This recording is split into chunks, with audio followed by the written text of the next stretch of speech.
The cigarette is one of the most dangerous things mankind has ever invented.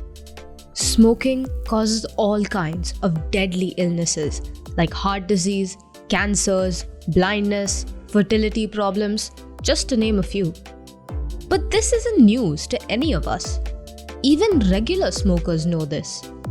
But they still can't stop, to the point where they become too dependent on cigarettes. After all, the product has been designed to be addictive and to kill. There's no benefit derived from smoking at all. More than 8 million people die every year because of it, and this includes secondhand smoking as well. Now you would think that something so vile and destructive wouldn't be allowed to be made and sold in shops. But as we all know, that's not true. Regardless of all the harmful side effects, cigarettes and tobacco are still widely sold in pretty much every country.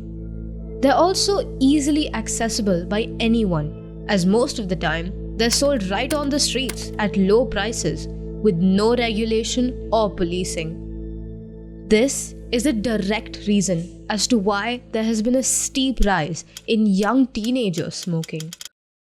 So despite all these reasons, why hasn't the government banned cigarettes yet? This question has some intriguing answers. First, let's look at it from an individual angle. At the end of the day, smoking, drinking, or doing almost anything is a personal choice. We are in charge of ourselves and we're our own responsibility. No one can force us to smoke cigarettes or chew tobacco or drink alcohol. And the companies that make these products certainly don't. So logically speaking, there is no reason for the government to intervene. But still, the government does discourage smoking. We all see their efforts when we go to the theatre to see a movie, and there are other multiple ad campaigns and awareness programs. They've even made it illegal for tobacco companies to market their brand. But this doesn't give us an answer to our question yet. Even if smoking is a choice, why haven't they banned it yet? To explain this, let's look at the question again, but this time from an economic angle. Roughly 20% of the entire Earth's population uses tobacco. And so, the global tobacco market is worth around $870 billion. And this figure is only growing. So it's safe to say that tobacco companies like Philip Morris, Imperial Brands, and Insignia have a lot of money. Knowing this very well and understanding the harmful effects of cigarettes, governments levy extremely high taxes on cigarettes and other tobacco products. In fact, taxes can make up nearly half the cost of a single pack of cigarettes. In Bosnia and Herzegovina, the tobacco tax rate is 86%. In 2020 alone, during the COVID year, the Indian government earned around 356 billion rupees in tax revenue from the tobacco industry. Huge tobacco companies pay billions in taxes every year just to keep their businesses going. And they're willing to do so because of the widespread use of cigarettes and the huge sales they derive from it. And so, if the government banned tobacco companies, it would mean a huge loss of crucial tax revenue for them. Now I know what you're thinking. Shouldn't governments be prioritizing their citizens' health over their own profit? While the basic answer is yes, it's unfortunately not as simple as that.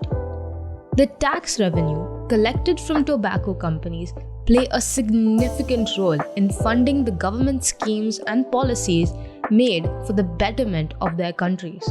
For example, in America, the tobacco tax helped fund the Children's Health Insurance Program as well as several other important organizations. An additional motive of tobacco tax is to keep levying higher tax rates as time goes by. This allows not just the tobacco companies, but also the government to adjust to the changing revenue income. Tobacco tax has also been proven to be the most efficient way to stop people from smoking. So it's a win-win for both the government and the public. Another reason why tobacco companies aren't banned is because these companies are huge. They provide employment to millions of people and give them their livelihoods, whether that's in cigarette production, distribution, or in sales. Banning these companies or forcibly shutting them down would cause unemployment rates to soar and millions would be out of jobs. So here lies the dilemma. Cigarettes provide no benefits and are extremely harmful to our health, but they can't be outlawed. What do you think the government should do? Should they completely ban cigarettes? Or should they take advantage of the tax they're currently earning? Like this episode? If you have become insightful with us and want to receive more insights like this, subscribe now. Wisdom grows when you share. So be a good netizen and share this episode in your network.